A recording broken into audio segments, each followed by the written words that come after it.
Olá, queridos, a paz, tudo bem? Estou aqui para lhe dar as boas-vindas para esse culto de celebração. Eu quero dizer que é uma alegria muito grande ter você, ter sua família aqui conosco, conectados em nosso canal. E você já pode preparar os seus elementos, porque hoje é dia de Santa Ceia do Senhor. É um momento altamente espiritual, um momento de comunhão, de celebração da vida. Então aproveita que o culto está apenas começando, envie esse link para o máximo de pessoas que você puder e vamos juntos ganhar vidas para Jesus. Um bom culto, paz!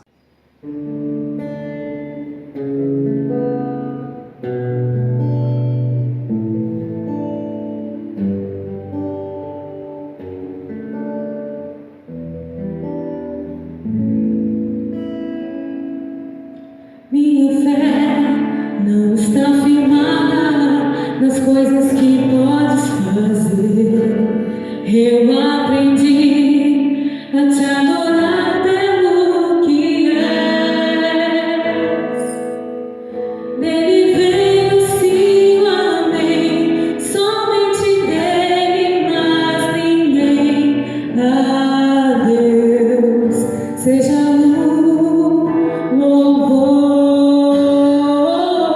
se Deus fizer, Ele é Deus. Se não fizer, Ele é Deus. Se a porta abrir, Ele é Deus. Mas se fechar, continua sendo Deus. Se a doença vier, Ele é Deus. Se curado for, Ele é Deus.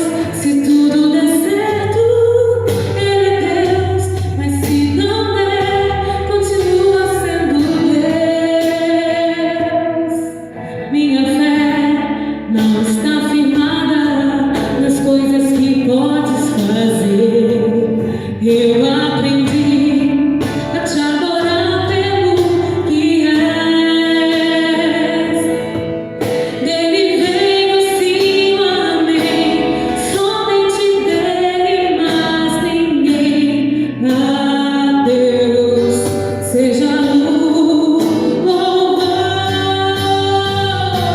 Se Deus fizer, Ele é Deus. Se não fizer, Ele é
Amém, queridos. Glória a Deus. Estamos de volta depois desse tempo tão precioso de louvor, de adoração. Eu quero novamente, lhe dar as boas-vindas. É bom ter você aqui conosco, é bom ter a sua família aqui conosco, cultuando a Deus, exaltando a esse Deus que é tão maravilhoso. E agora nós vamos fazer aquela foto bem legal para que você poste nas suas redes sociais e esteja enviando uma mensagem, enviando o link desse culto. Vamos juntos abençoar vidas, ganhar vidas para o Senhor. Então você vai pegar o seu celular, chama quem está com você aí, escolha o seu melhor ângulo, e eu vou contar até 3, e você vai tirar uma foto bem legal, e depois você vai ter 1 minuto para postar essas fotos nas suas redes sociais. Está preparado? Então vamos lá. 1, 2, 3. Minuto, conexão.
Amém, queridos. Agora chegou aquele momento que também é o momento onde nós cultuamos ao Senhor através da nossa entrega, através da nossa fidelidade na devolução dos dízimos e das ofertas. Então eu quero, antes de mais nada, ler com você uma referência.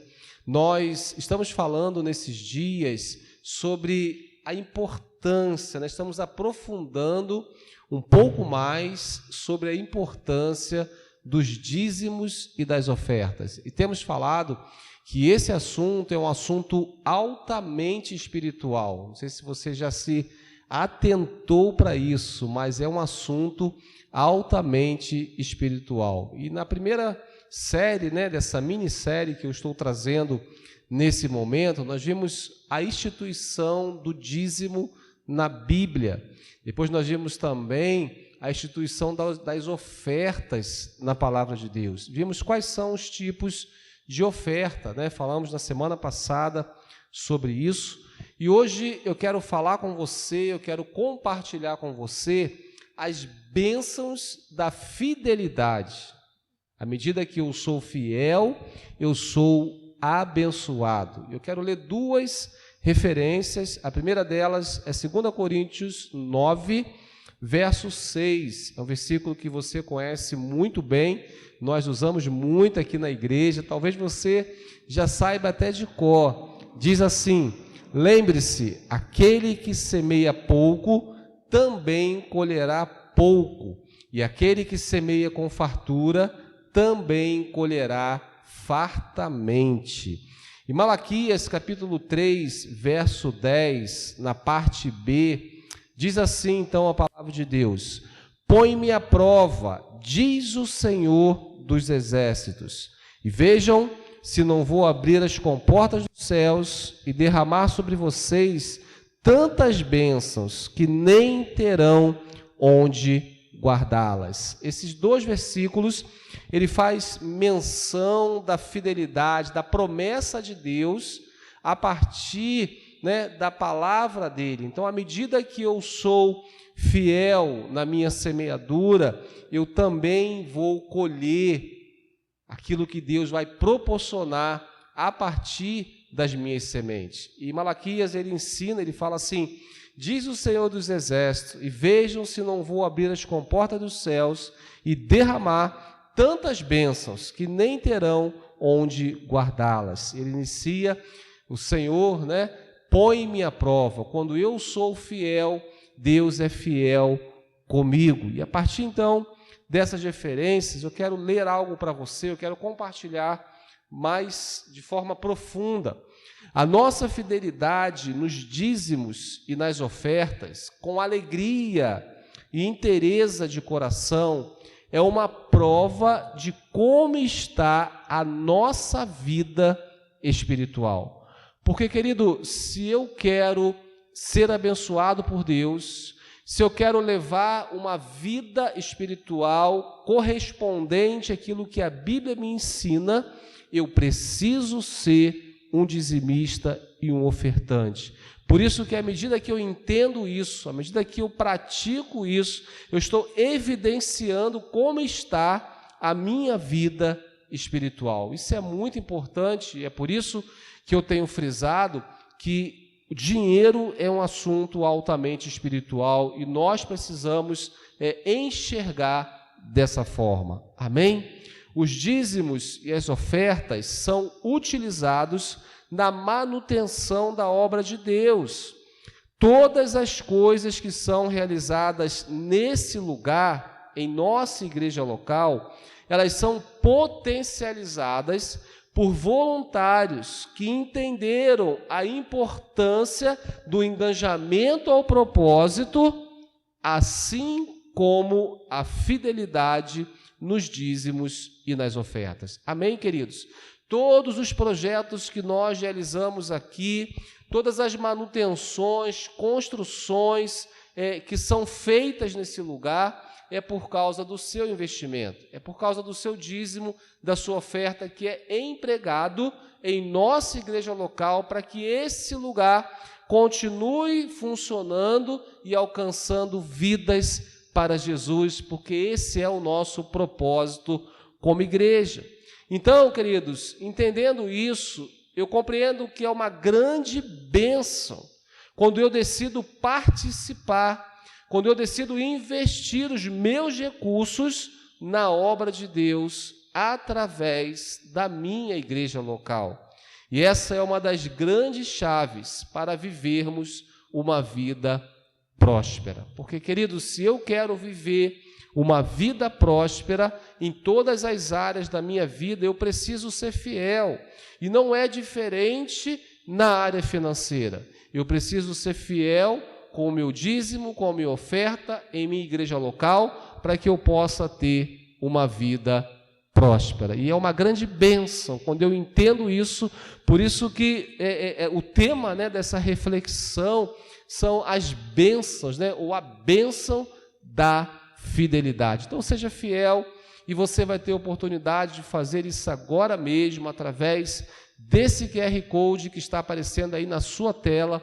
É só você apontar a câmera do seu celular, você vai ser transferido para um ambiente seguro, aonde você pode devolver o seu dízimo, aonde você pode fazer a sua oferta de forma generosa. Você vai ter um tempo para isso, nós vamos orar primeiro e depois você vai poder fazer com toda tranquilidade, aplicando fidelidade e expressando generosidade com a obra de Deus. Pai, muito obrigado por esse tempo tão especial, Deus, que nós entendemos que é um tempo de culto ao Senhor, onde nós entendemos a importância de sermos dizimistas e ofertantes fiéis na tua casa, porque assim eu permaneço debaixo da bênção. Então eu colho frutos da minha fidelidade por causa da tua graça, Senhor, por causa do teu imenso amor. Muito obrigado, porque o Senhor tem suprido todas as nossas necessidades. Eu quero orar agora por esse irmão, por essa irmã, por essa família que está conectada aqui conosco, ó Deus, que as tuas bênçãos continuem sendo derramadas sobre essa casa, sobre esse indivíduo, sobre essa pessoa, sobre esse irmão querido, ó Deus, e que ele possa entender esse princípio para permanecer sendo o alvo dos teus milagres e assim vivendo uma vida próspera. Eu abençoo a sua vida, eu abençoo a sua casa e já agradeço pelas sementes que serão investidas nesse culto. Muito obrigado, em nome de Jesus. amém e amém. Você pode dizer glória a Deus, você pode dizer graças a Deus. Então você agora vai ter um tempo para fazer a sua transferência usando o nosso QR Code. Deus abençoe e uma boa semeadura.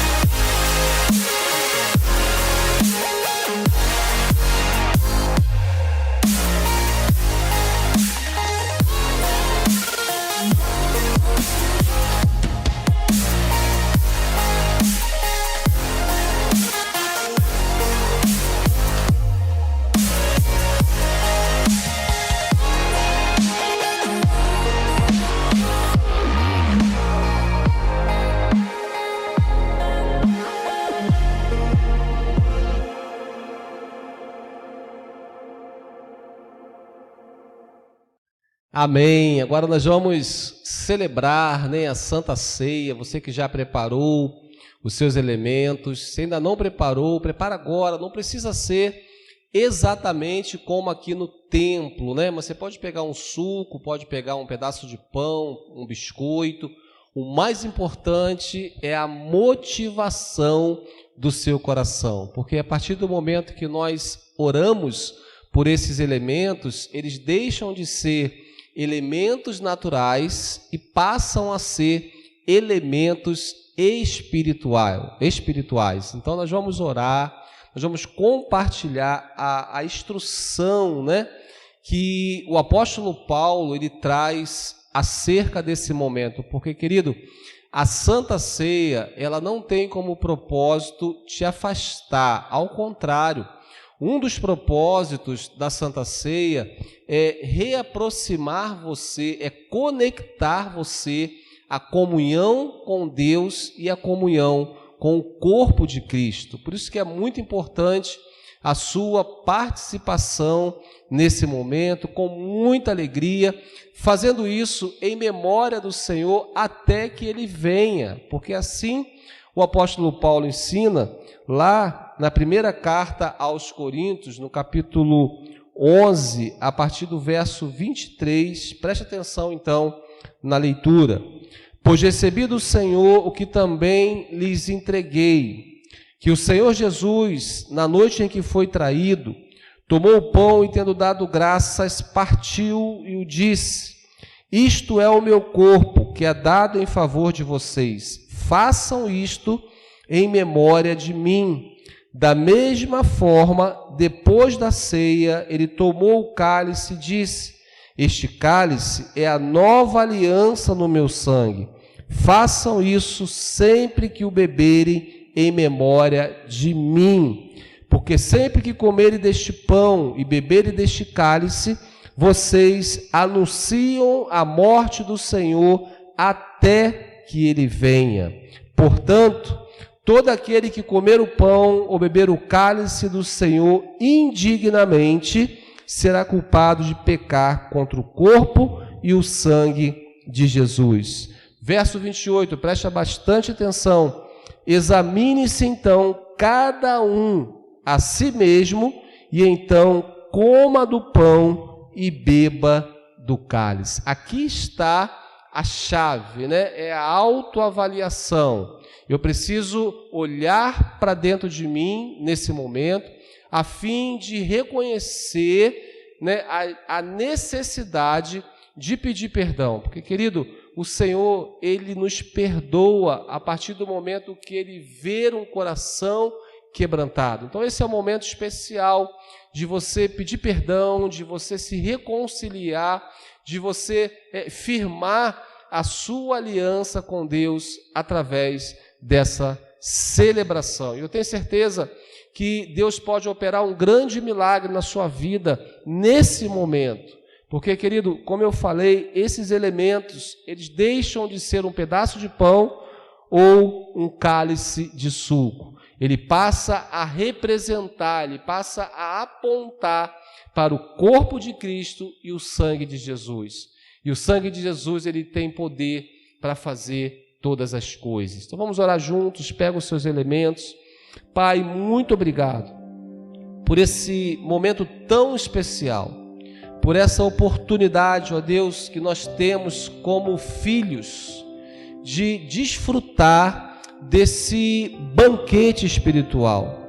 Nós queremos, ó Deus, apresentar esses elementos. Apresenta ao Senhor o seu pão, apresenta ao Senhor o seu cálice nesse momento. Deus, nós consagramos este pão, nós consagramos este cálice, Deus, e que a partir do momento eles deixem de ser um pão, deixem de ser um suco e passa a ser, Deus, algo que vai transformar o nosso interior.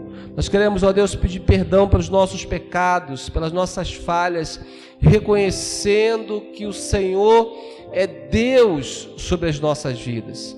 Deus, eu quero orar por essa pessoa que está do outro lado dessa câmera, Deus, que ao comer desse pão, que ao beber desse suco, algo revolucionário aconteça. Que você receba agora a cura do Senhor sobre a sua vida, que você receba a restauração que você precisa na sua vida, na sua casa, que você seja cheio agora de fé, seja cheio da unção e do poder do Espírito Santo. Eu quero abençoar a sua vida e agradecer por ela em nome de Jesus. Amém. Vamos comer juntos então do pão, queridos, por favor. Você pode comer do seu pão. Aleluia. Faça a sua oração de gratidão. Fala algumas palavras que exaltem o nome do Senhor. Deus, obrigado por esse cálice, Deus, que aponta para o teu sangue. Teu sangue que nos purifica, que perdoa todos os nossos pecados. Nós queremos agora, em unidade de propósito, beber juntos desse cálice. Nós abençoamos este cálice e a sua vida, em nome do Pai, do Filho e do Espírito Santo de Deus. Amém. Vamos beber juntos, por favor.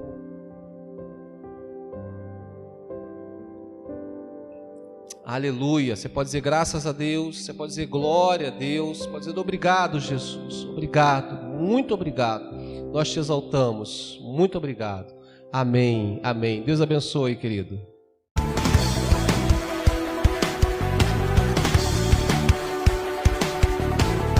Fala, galera! Ó, tô aqui hoje no sítio onde a gente vai fazer o nosso retiro. Então quero apresentar para vocês o espaço. O espaço é incrível, maravilhoso, para comportar todo mundo, aconchegante, tá? Vou apresentar para vocês. A gente vai seguir aqui com o vídeo, beleza? Confere aí com a gente. Bora! Da tua paixão,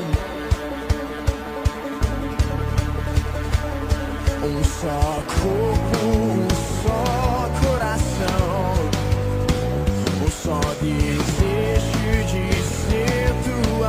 Esse aqui é o nosso espaço de culto. Aqui vai acontecer um mover profético, a nossa adoração, a nossa entrega, o nosso melhor a Deus. E vai ser incrível. Você não pode ficar de fora. Vem conferir.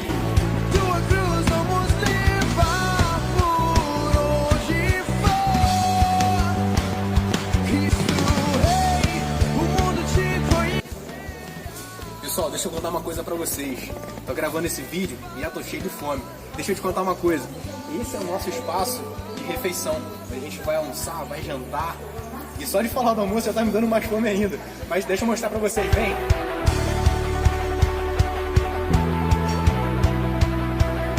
Nós somos teu povo, fomos escolhidos. Galera, seguindo a apresentação, nós agora vamos mostrar a cozinha, onde a equipe do Ronaldo já está a todo vapor para preparar aquele alimento maravilhoso pra gente. Vamos embora? Arde a chama da tua paixão.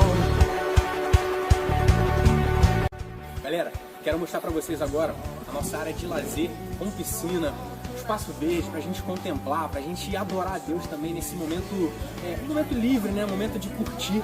Quero mostrar pra vocês aqui como é bonito. Chega só.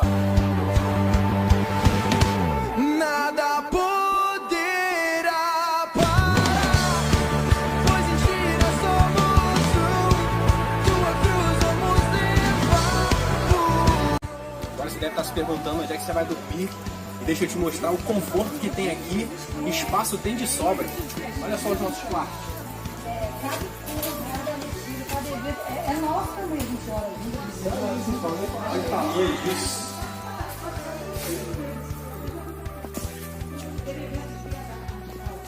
Nessa parte aqui também temos mais quartos.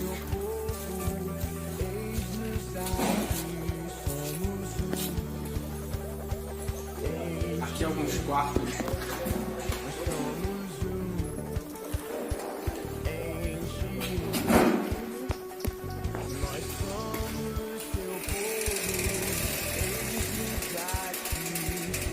Deixa eu te mostrar mais uma parte da diversão. Olha o nosso campo aqui, vambora? Nós somos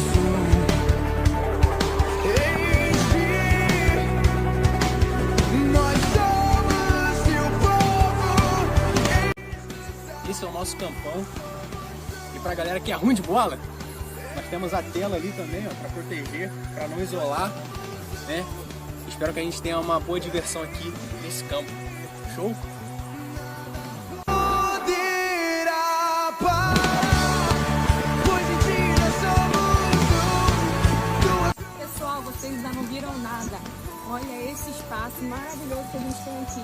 Aqui a gente já está vendo a nossa fogueira, já está vendo o pessoal aqui, a galera orando, em comunhão. Bora! Espaço para você descansar, relaxar, buscar a Deus e, se quiser, aproveitar o lago para pescar o seu peixinho.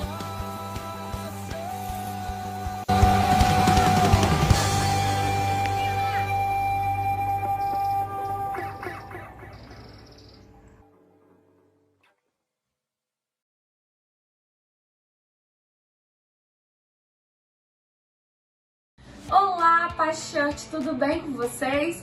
Fique atento a mais uma programação, pois está começando agora o nosso Paz News.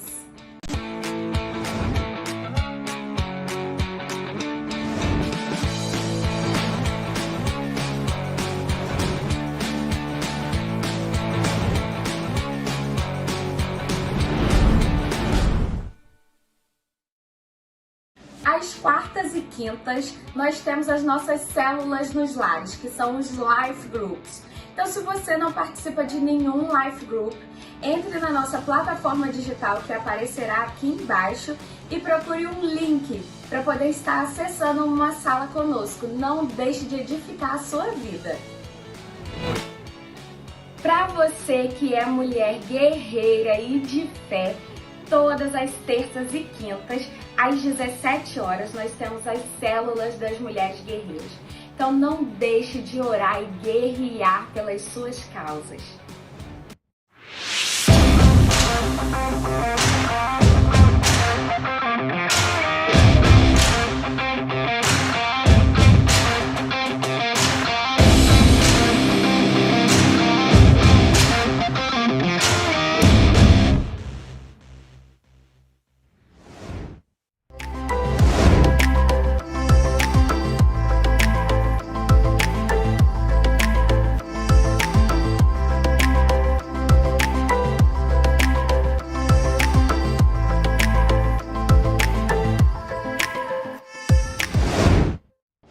Ficamos por aqui, pessoal. Esses são os nossos informativos da semana e tenha um excelente domingo e semana com a sua família. Tchau!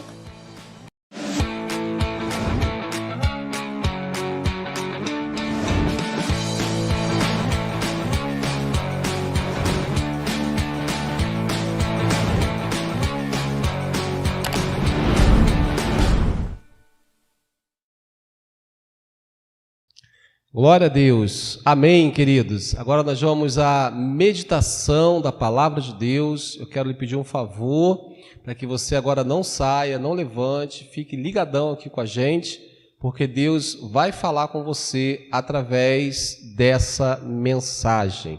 O propósito da mensagem de hoje é nutrir a nossa fé, é nos encorajar a fim de continuarmos crendo no Deus que nós servimos, que tem poder para fazer infinitamente mais do que tudo aquilo que pedimos ou pensamos, Ele é poderoso. Então, o tema da nossa mensagem de hoje é: nunca perca a esperança. Fala para quem está com você: nunca perca a esperança. Eu quero ler inicialmente um texto que está ali no Evangelho, que não é de Lucas, né? É o Evangelho de Jesus, que Lucas apenas escreveu, no capítulo 5, a partir do verso 12, diz assim a palavra de Deus: Estando Jesus numa das cidades, passou um homem coberto de lepra.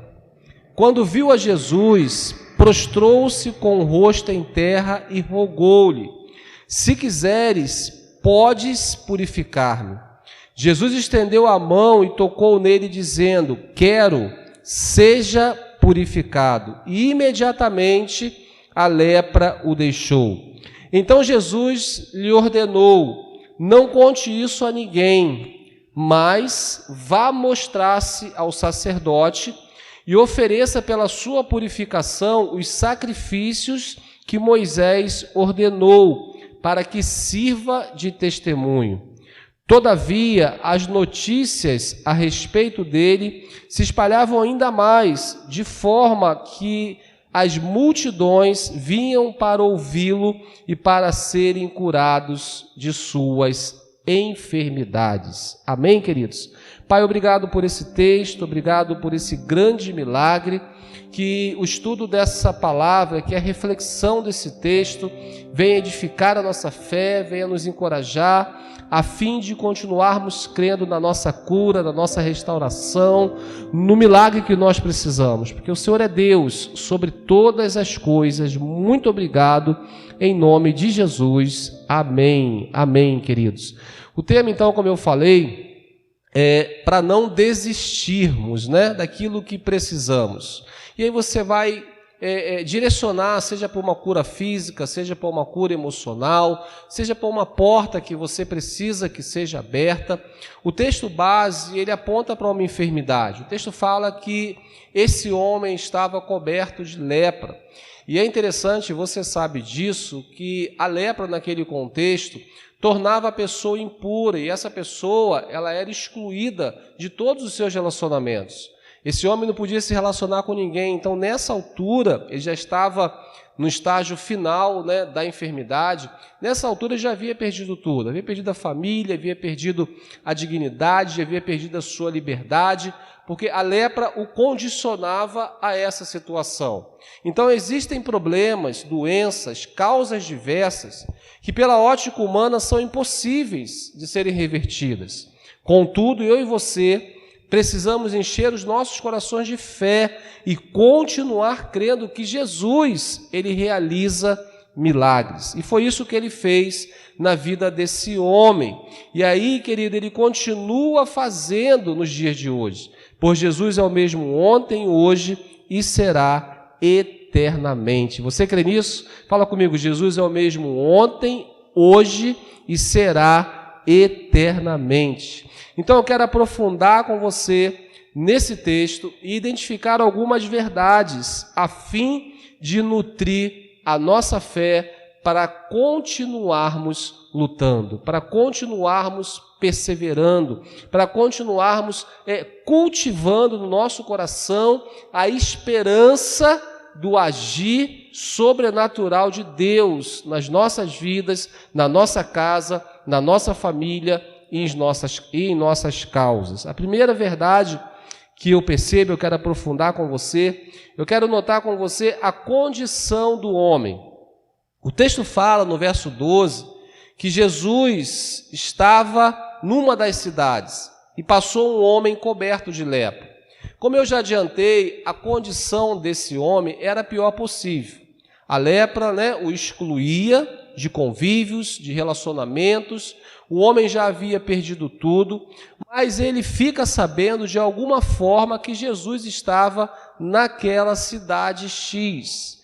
E eu imagino que para esse homem chegar até Jesus não foi fácil, porque inclusive se ele fosse visto na rua com lepra, ele corria o risco de ser apedrejado, de ser morto, alguma coisa acontecer com ele. Imagino que ele deve ter coberto todo o seu corpo, a Bíblia não fala esses pormenores, mas deve ter coberto todo o seu corpo com pano, enfim, para que a enfermidade não fosse percebida e ele pudesse ir até Jesus. Percebe, querido?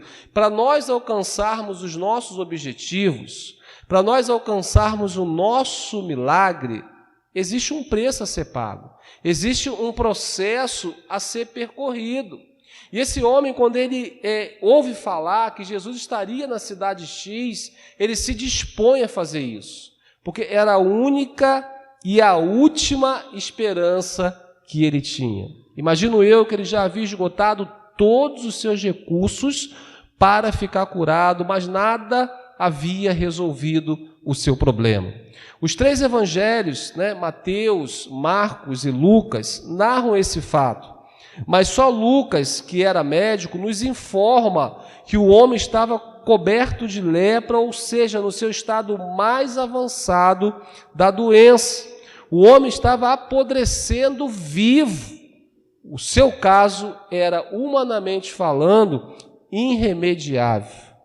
Então ele ouve falar e ele vai até Jesus. E o texto diz que com humildade ele chega diante de Jesus, ele prostra-se diante de Jesus e ele clama por um milagre. E o milagre acontece.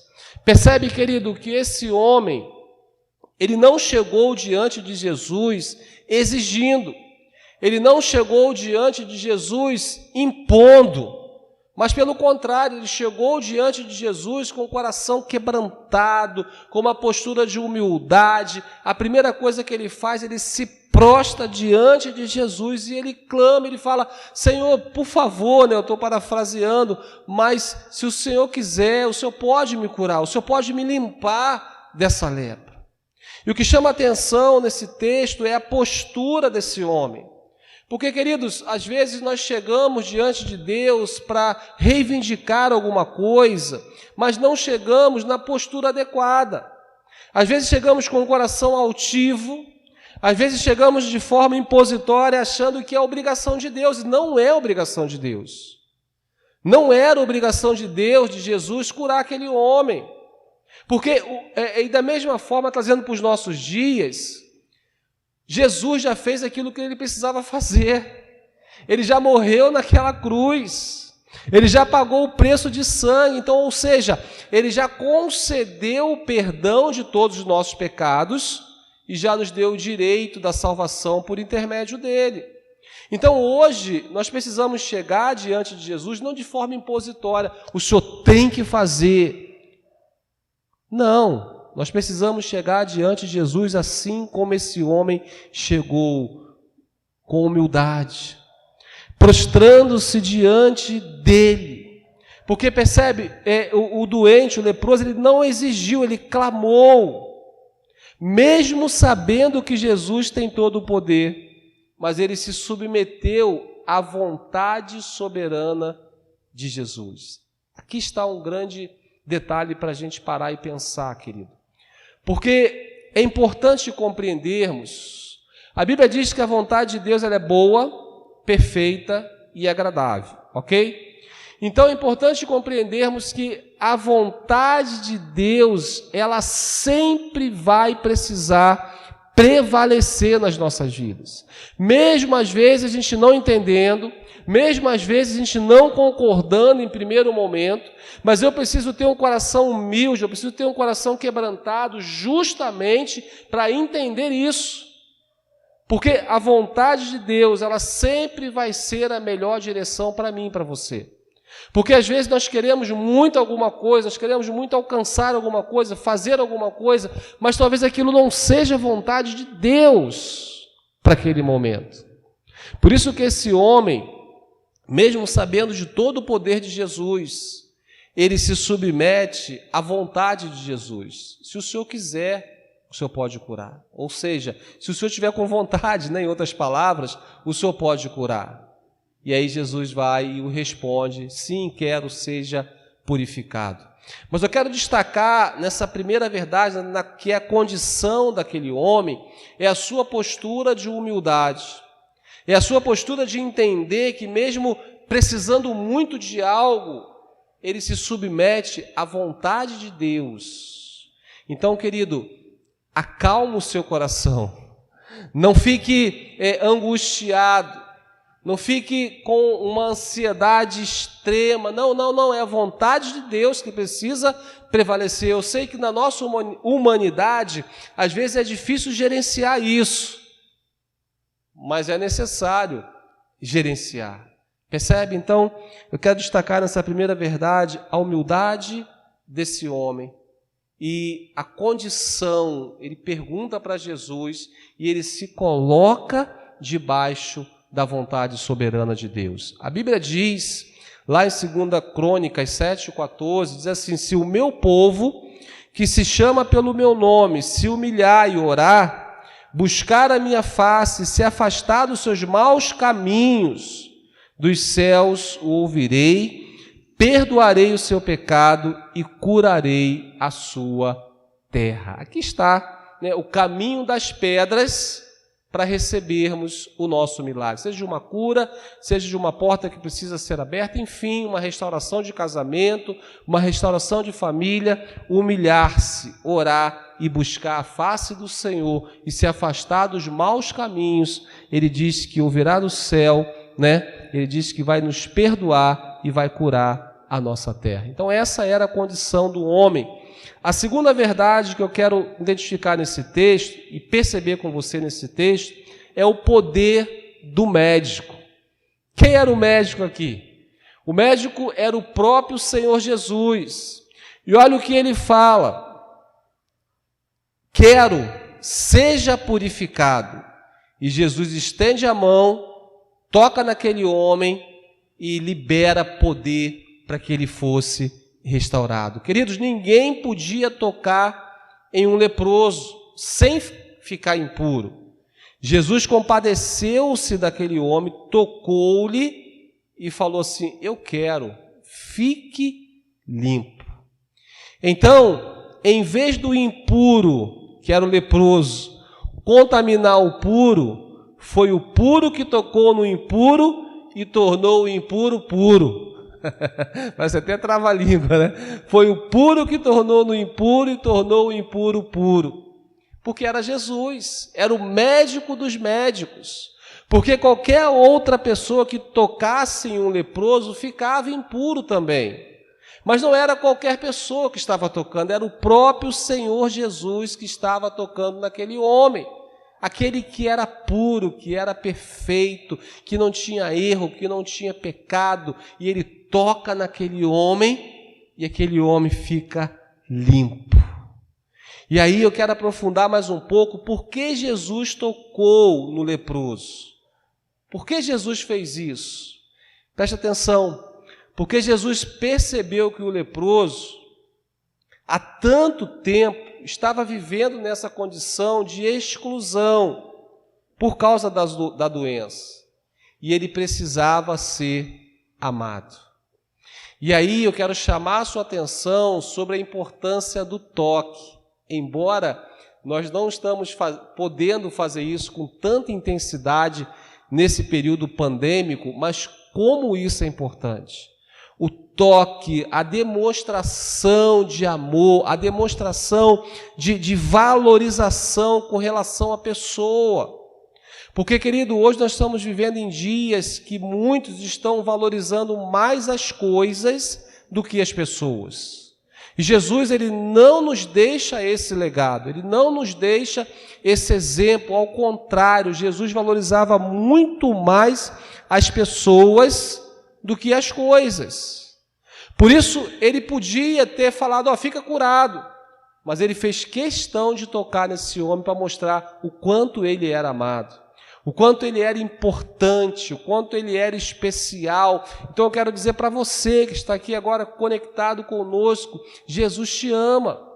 Você é especial para Jesus, você é amado, você é querido. Então, por mais que você tenha ouvido falar que você não presta, que você não ia dar certo, que as coisas não iam acontecer, ei, Jesus muda a nossa história. E você tem a oportunidade de entregar a sua vida para Jesus, ainda nessa reunião, e ter a sua história transformada. Amém, queridos? Porque Jesus, ele é o médico que tem compaixão e poder. Ele tem poder, mas também tem compaixão. Ele não simplesmente fala, seja curado e vai, seja curado e vai, seja curado e vai. Nesse caso aqui, ele faz questão de tocar, querido. Ele faz questão de não só curar externamente aquele homem, mas também curar interiormente esse homem. Porque esse homem estava destruído nas suas emoções. E esse toque de Jesus, além de gerar uma cura física, com certeza gerou cura nas emoções, na alma desse homem. Amém? Ele tem compaixão, ele tem poder. Para ele não tem doença incurável, não tem causa perdida, não tem problema irreversível. E ele não apenas quer curar as feridas do nosso corpo, mas também da nossa alma. Eu quero ler com você esse texto de Isaías, que é o profeta messiânico, né? Capítulo 41, verso 10, diz assim: por isso não tema, pois estou com você. Não tenha medo, pois sou o seu Deus. Eu o fortalecerei e o ajudarei. Eu o segurarei com a minha mão direita vitoriosa. Amém, queridos? Se você está com alguém agora aí na sua sala, no seu escritório, onde quer que você esteja, vira para essa pessoa e fala assim: por isso não tema, pois o Senhor está com você. Não tenha medo, pois Ele é o seu Deus. Ele o fortalecerá e o ajudará. Ele o segurará com a mão direita dele. Ele concederá a vitória. Amém, queridos? Você pode dizer glória a Deus. Você pode dizer, eu tomo posse da minha cura, eu tomo posse da minha vitória, eu tomo posse do meu milagre. Por mais que as circunstâncias estejam difíceis, eu creio em um Deus que pode operar um grande milagre na minha vida. Por isso eu não vou temer, eu não vou perder as esperanças, eu vou continuar crendo, eu vou continuar cumprindo um propósito pelo qual Ele me chamou, eu não vou tirar a mão do arado, eu vou perseverar, porque Ele é Deus sobre a minha vida, e sobre a minha casa, e sobre a minha família. Aleluia! A terceira verdade que eu identifico nesse texto é o momento da cura. O verso 13, parte B, fala assim: quero, seja purificado. A resposta de Jesus em relação ao clamor daquele homem. E o texto diz que imediatamente a lepra o deixou. Jesus cura aquele homem imediatamente, completamente e eficazmente. Quando Jesus faz, Ele faz de forma completa, querido. Jesus cura suas emoções, cura o seu físico, sem deixar nenhuma sequela. Cura, apesar de estar coberto de lepra, que naquele contexto era irreversível, com o corpo já deformado. Ele cura a despeito de sua morte já ter sido decretada. Aquele homem já estava, trazendo para os nossos dias, com o diagnóstico do médico de morte. Não tinha mais jeito. Vai para casa para morrer. Não tem mais jeito. O diagnóstico daquele homem já era de morte. Eu não sei qual é o seu diagnóstico hoje, não só referindo-se à saúde, seus sonhos, né? Suas perspectivas de vida, qual é o seu diagnóstico, qual é o seu raio-x. Mas o que eu quero dizer para você é aquilo que está na palavra de Deus, que independente das circunstâncias, independente da lepra, entre aspas, Deus pode purificar, Deus pode transformar, Deus pode curar você agora mesmo ouvindo essa mensagem. Deus pode abrir uma porta de emprego amanhã, segunda-feira, para que você seja empregado, a resposta daquele currículo que você enviou. Ele tem poder, Ele é poderoso. Cabe a nós crer, cabe a nós continuar perseverando e crendo no agir sobrenatural de Deus. Nós precisamos entender, querido, que por mais que as coisas estejam difíceis, que o diagnóstico seja desfavorável, que as circunstâncias digam não, nunca perca a esperança. Nós servimos a um Deus, o Deus que nós servimos, Ele é poderoso e Ele é perito em realizar milagres. Lucas 18, 27 diz assim: Jesus respondeu: o que é impossível para os homens é possível para Deus. E Lucas 1, 37, que você conhece de cor: pois nada é impossível para Deus. É isso que precisa nutrir o nosso coração de fé. São essas verdades que precisam nortear a nossa vida, não aquilo que o mundo está falando, não aquilo que a economia está falando, não aquilo que as circunstâncias estão nos evidenciando a uma ótica humana, mas sim aquilo que a Bíblia nos remete, aquilo que a Bíblia nos informa de quem nós somos. A quarta verdade que eu identifico nesse texto, quarto momento, é o grande testemunho. Preste atenção, querido, verso 14 diz assim: então Jesus lhe ordenou: não conte isso a ninguém, mas vá mostrar-se ao sacerdote e ofereça pela sua purificação os sacrifícios que Moisés ordenou, para que sirva de testemunho. Eu estava pensando, por que Jesus fez isso? Por que Jesus mandou esse homem ir justamente ao sacerdote e não mandou que esse homem saísse espalhando, para que mais pessoas pudessem ser alcançadas? Mas Jesus manda esse homem ir ao sacerdote. Eu fiquei pensando nas razões pelas quais Jesus fez isso. A primeira delas que eu consegui identificar é porque o sacerdote, ele era a autoridade competente para declarar publicamente que aquele homem estava curado. Porque se o sacerdote declarou, é porque de fato aconteceu. O sacerdote, ele era a autoridade. Então, aquele homem precisava se apresentar ao sacerdote, para que o sacerdote primeiro reconhecesse que ele estava curado, para que depois fosse anunciado que a cura de fato era verdadeira. Isso significa que os milagres de Jesus não eram apenas experiências subjetivas, mas fatos concretos e verificáveis. Percebe isso? Jesus não fazia e ficava assim, não, porque ele fez, e era aquela coisa escondida, aquela coisa na moita, como se diz hoje. Não, Jesus falou, vai lá no sacerdote, ele é a autoridade responsável, ele vai reconhecer o milagre. Jesus, quando faz, ele faz de verdade, querido. Não como o mundo apresenta. Jesus não tem meias palavras. Então, a segunda verdade, o segundo motivo, pelo qual Jesus manda esse homem ao sacerdote, é porque fazendo isso, Jesus estava protegendo esse homem de qualquer especulação maliciosa. Que podiam falar, não é coisa da sua cabeça, não foi esse Jesus realmente quem fez, não foi muito bem assim como você falou. Podia ter especulações maliciosas para minimizar o que havia acontecido, apesar de que não tinha como minimizar diante do fato, diante do grande milagre. Ninguém precisava suspeitar da veracidade da sua cura.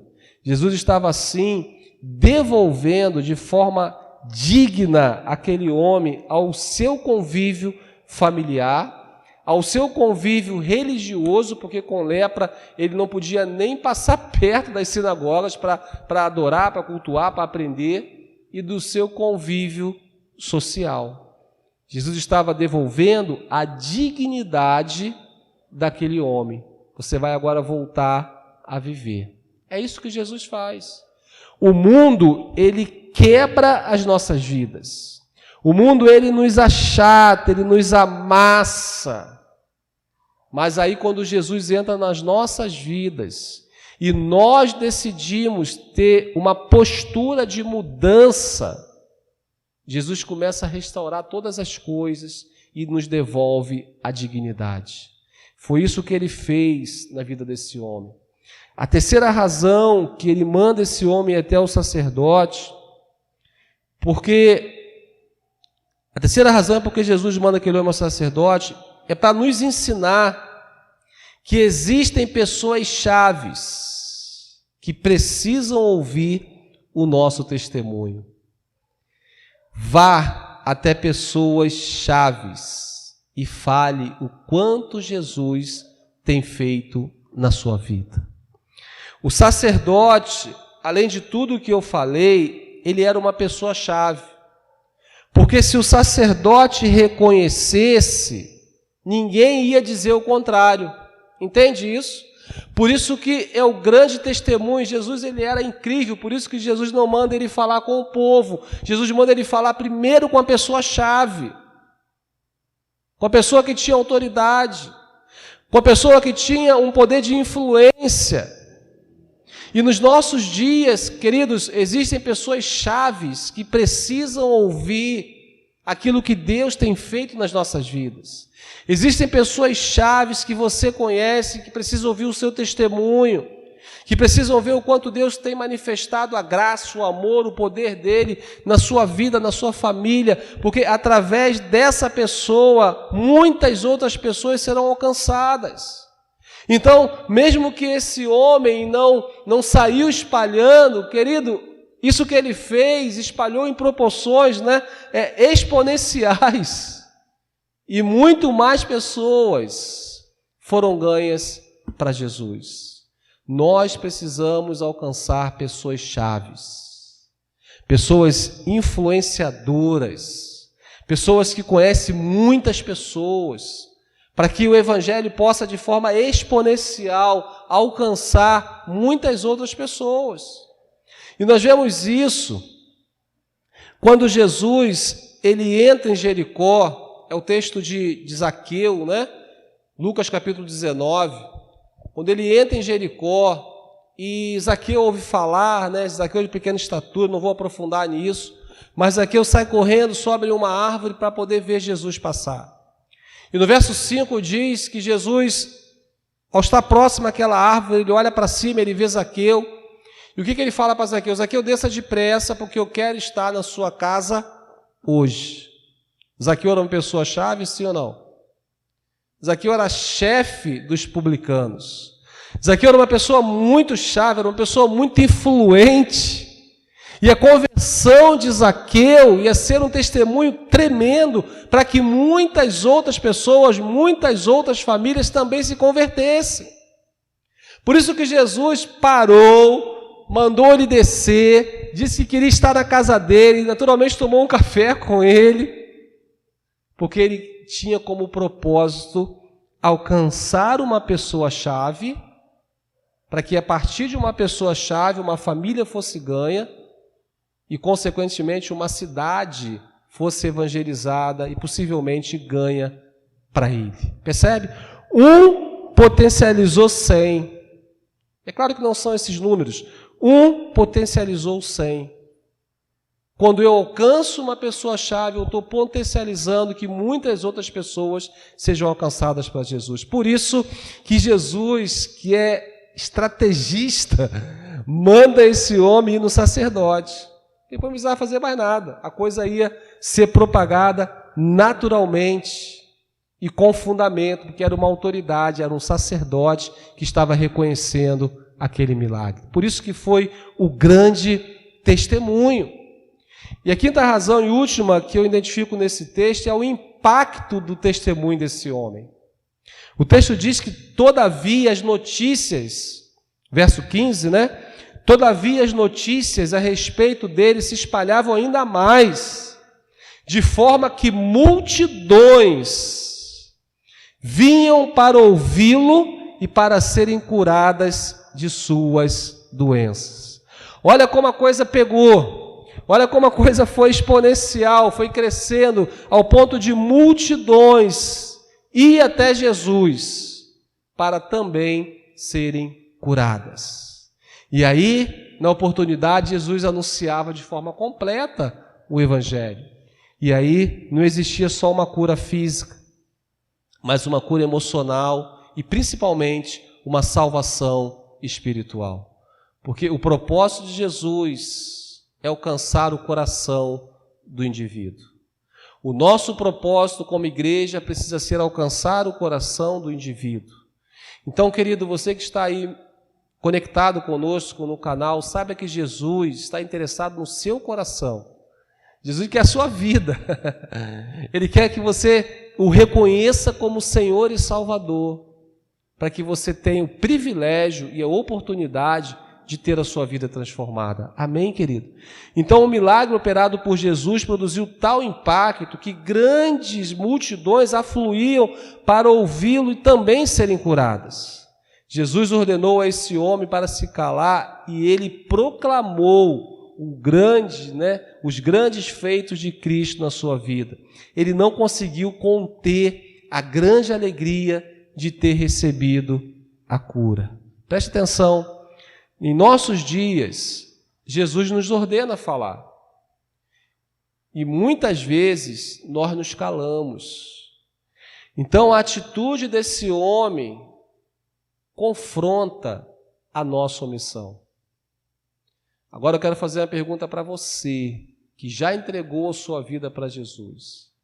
Você tem falado de Jesus, você tem glorificado o Senhor através do seu testemunho, ou você tem sido omisso naquilo que você precisa fazer, que eu também preciso fazer, que nós precisamos fazer? Naquele contexto, Jesus manda o homem ficar quieto e só no sacerdote. Nos dias de hoje, Jesus manda falar. E às vezes nós ficamos quietos diante de oportunidades que surgem na nossa vida. Porque, querido, o seu testemunho, ele pode causar um grande impacto aonde você mora. Ele pode causar um grande impacto na sua família. Porque, querido, nem todos terão o privilégio, a disposição de ler a Bíblia escrita. Mas você é a Bíblia, você sabe disso, que as pessoas estão lendo todos os dias. Ou seja, seu testemunho, ele causa impacto. Então não se cale diante das oportunidades. Fale de Jesus. Esse homem não se conteve. E eu imagino que depois que ele saiu do sacerdote, ele gritou para o mundo todo ouvir aquilo que havia acontecido na vida dele. Nós somos a igreja de Jesus. E nós devemos ter como prioridade anunciar as boas novas de salvação. A palavra de salvação precisa ser anunciada a todos. E no mesmo texto de Lucas 19:10, quero ler com você: pois o Filho do Homem, ele veio buscar e salvar o que estava perdido. E ele só vai alcançar se eu e você abrirmos a nossa boca para falar. Porque hoje nós somos responsáveis como igreja em fazer isso.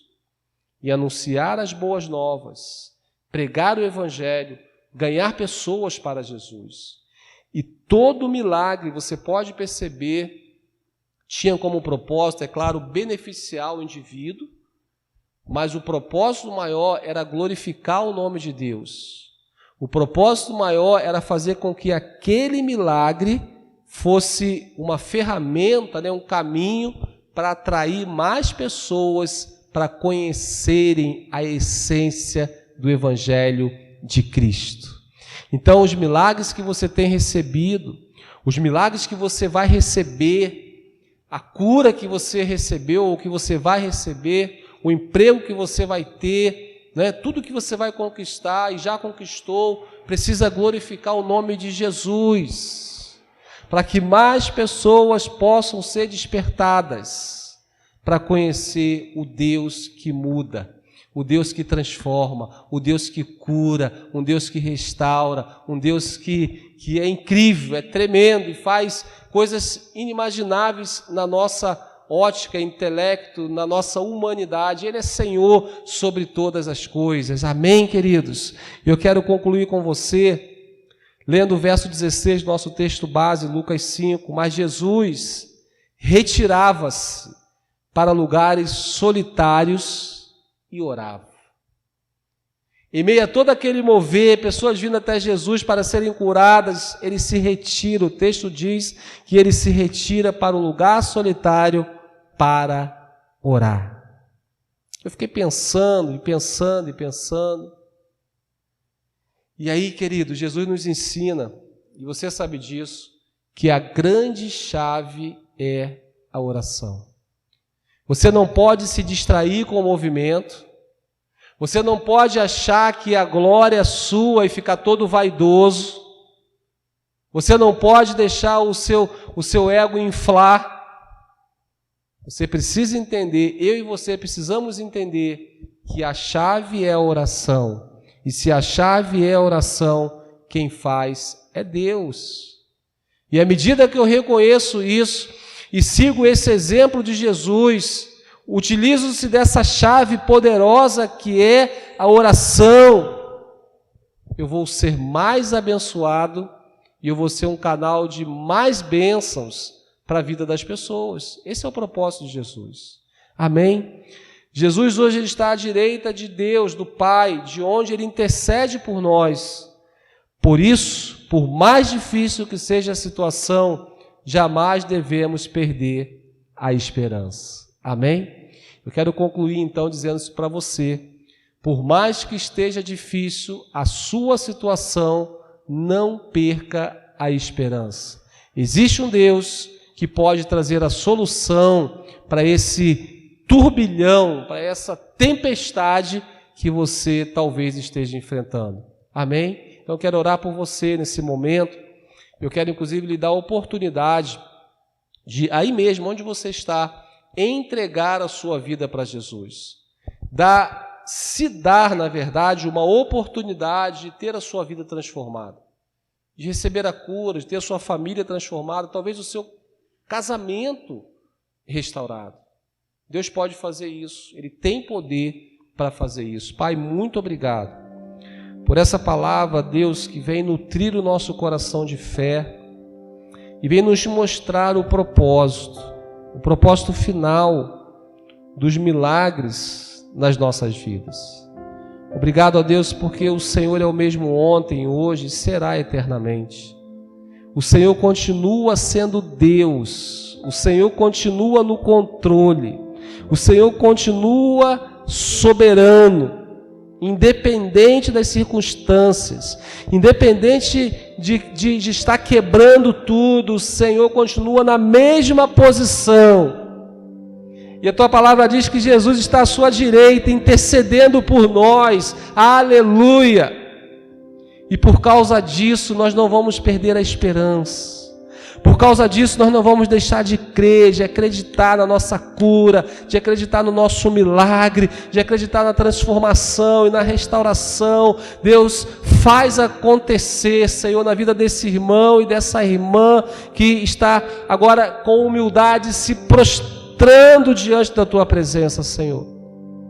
Visita agora essa casa, visita agora esse indivíduo, ó Deus, e toca com a tua mão poderosa, assim como o Senhor tocou sobre este homem que estava leproso, e ele foi purificado, ele ficou limpo. Toca agora nessa pessoa, Deus, e cumpre o teu querer, cumpre a tua vontade sobre essa vida e sobre essa família. Eu te agradeço, Senhor, junto com meus irmãos, eu te agradeço por tudo que o Senhor é e por tudo que o Senhor representa para nós. Muito obrigado, em nome de Jesus, amém e amém. Você pode dizer graças a Deus, fala comigo, eu tomo posse da minha vitória em nome de Jesus. Vamos então nos despedir. Pai, obrigado por esse tempo tão precioso, e que a graça do Senhor Jesus, o amor de Deus, a comunhão e o poder do Espírito Santo seja contigo, não só hoje, mas por todos os dias da sua vida. Um beijo no coração, Deus abençoe e viva a melhor semana da sua vida. Paz.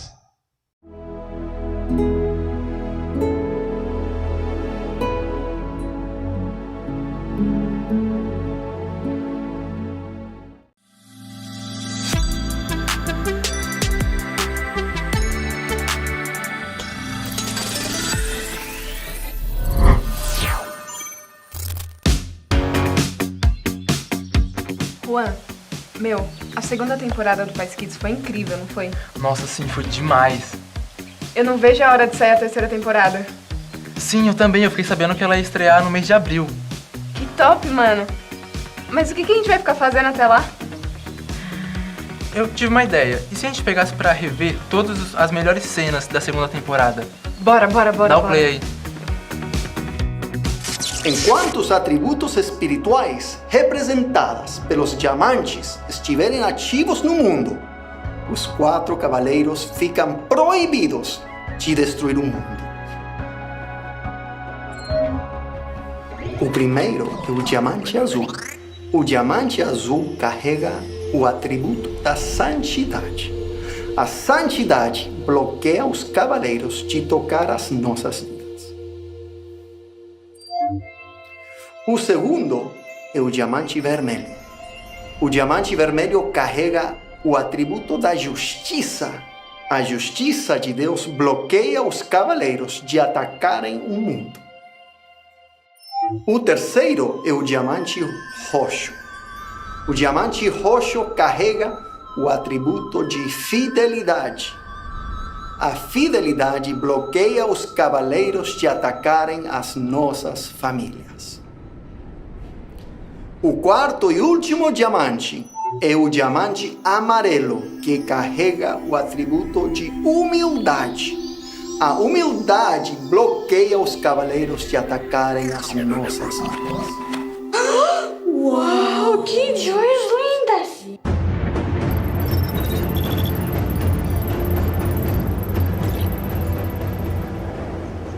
Muito Big Mouth! A sua prima mandou a joia azul pra você cuidar.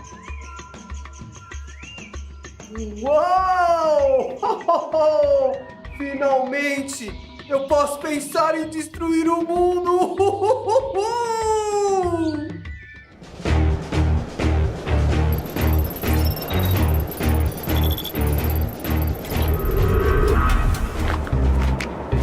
Super Big Mouth, a sua irmã Big Mouth mandou essa joia perguntando se você quer cuidar. Finalmente a Big Mouth conseguiu! Agora sim, eu posso pensar nos meus planos para destruir o mundo!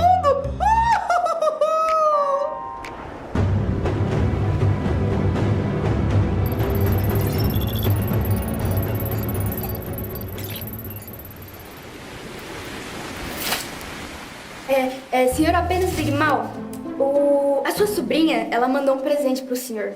Oxe, presente de Big Mouth? Que diacho é ela? Tá se corrompendo agora, é? Ela enviou essa joia roxa pro senhor.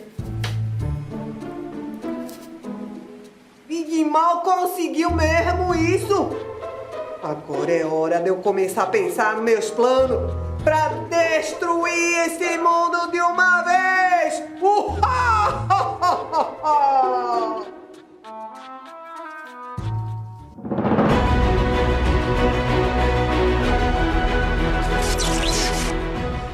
Agora vou explicar o que aconteceu aqui na nave.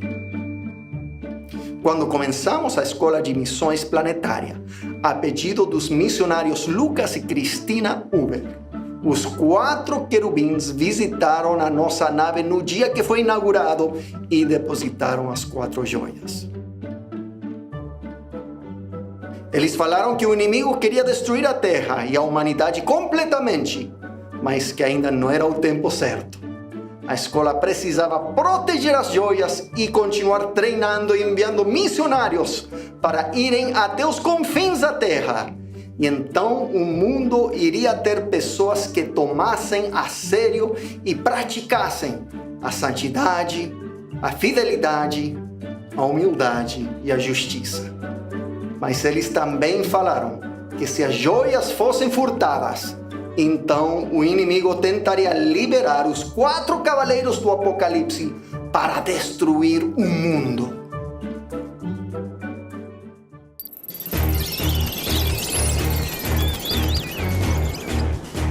Senhora super muito Big Mouth, eu tenho um presente da sua filha. Da Big Mouth? Ela me mandou açaí? Ou foi tapioca? Ou será que foi cupuaçu? Não, senhora, ela enviou uma joia. Uma joia amarela. Joia amarela? A joia amarela eu não posso comer, não. Essa Big Mouth tá muito atrevida, viu? Não, senhora, não é pedra. É joia. joia amarela? Mas o que eu vou fazer com a joia amarela? Eu já tenho um monte de joia aqui. Joia amarela? Entendi não. Entendi foi nada. Sim, senhora. Aquela joia amarela. Finalmente conseguimos furtar essa joinha linda. Joia amarela. Joia amarela! Dá, passa aí. Joia amarela. Agora chegou a minha hora de liderar os 4 cavaleiros do Apocalipse para destruir o mundo. Uhul! Meu Deus, os missionários vão ter um grande desafio. Sim, eles vão. Bora, vamos pro próximo episódio, vai. Escutem o que eu vou dizer, porque é muito importante.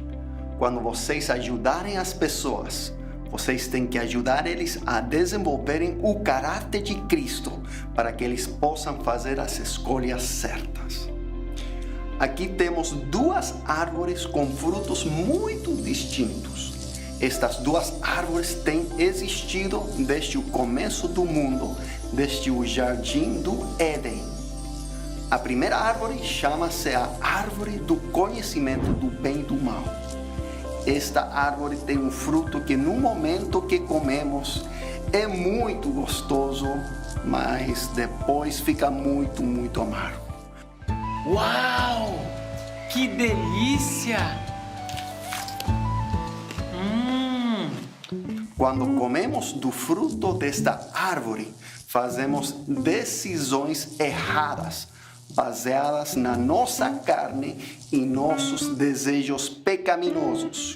O resultado de comer este fruto sempre é a morte. Credo! Isso é veneno! Ai! Ai!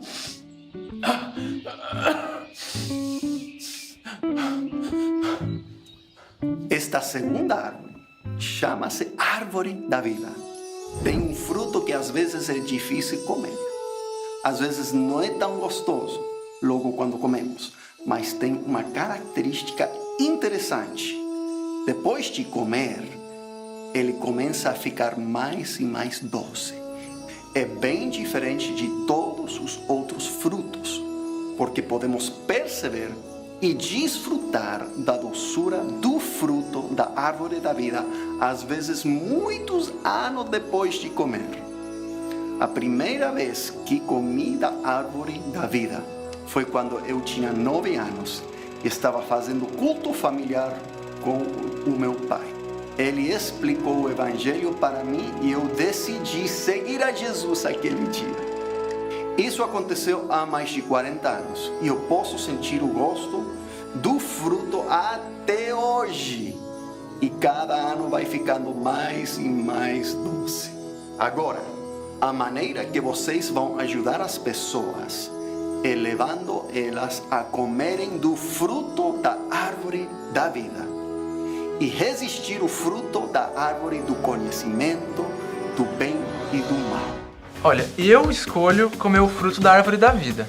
Eu também. Vamos ver o próximo episódio logo? Bora, vai. Mas antes de nosso passeio, vamos repetir o nosso ponto principal. Quando como do fruto da árvore da vida, sou cheio do fruto do Espírito Santo. Mais uma vez. Quando como do fruto da árvore da vida, sou cheio do fruto do Espírito Santo. Agora vamos repetir o nosso versículo de hoje. Mas o fruto do Espírito é amor, alegria, paz, paciência, amabilidade, bondade, fidelidade, mansidão e domínio próprio. Gálatas 5, 22 e 23. Muito bem, galera. Agora vocês vão se preparar para ser transportados para o inferno. Eu espero que todo mundo trouxe seu ar-condicionado portátil. Tá muito quente lá. Vamos lá, então? Transportadora ativada.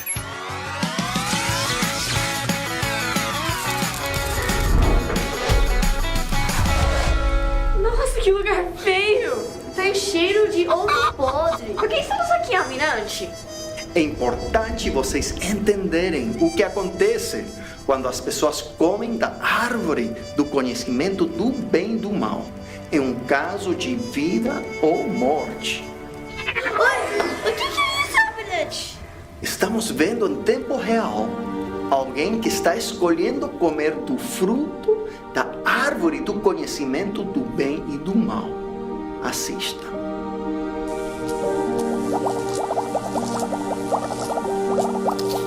As bolhas que estão flutuando são veneno que a pessoa recebe na mente e depois no coração quando come do fruto desta árvore. Que delícia! O que é isso? Uau! Quando ele decidiu mentir, não foi o único veneno que entrou no coração dele. Também entrou o veneno do ódio, da idolatria, dos ciúmes. Assim funcionam missionários. Quando alguém decide deixar entrar um pecado, não importa o quão pequeno que seja, muitos outros começam a entrar na vida da pessoa. Por isso é muito importante nunca, missionários, nunca comer do fruto da árvore do conhecimento do bem e do mal. A santidade protege a gente do veneno do inimigo. Agora, vamos preparar para transportar para o céu. Professora Esther, estamos prontos para sermos transportados para o céu. Transportadora ativada. Uau, que lugar lindo! Nossa, eu sinto tanta paz e alegria. É bem melhor que o inferno. Ai, me sinto tão leve. Eu não sinto preocupação nenhuma. Sim, este é o lugar onde queremos que todos vivam a eternidade. É bem melhor que outro lugar. Muito bem, alunos, vamos até lá para conhecer a árvore da vida. Vocês viram o que acontece quando alguém decide comer do fruto da árvore que está no inferno? Agora, quero que vejam o que acontece quando alguém come do fruto da árvore da vida.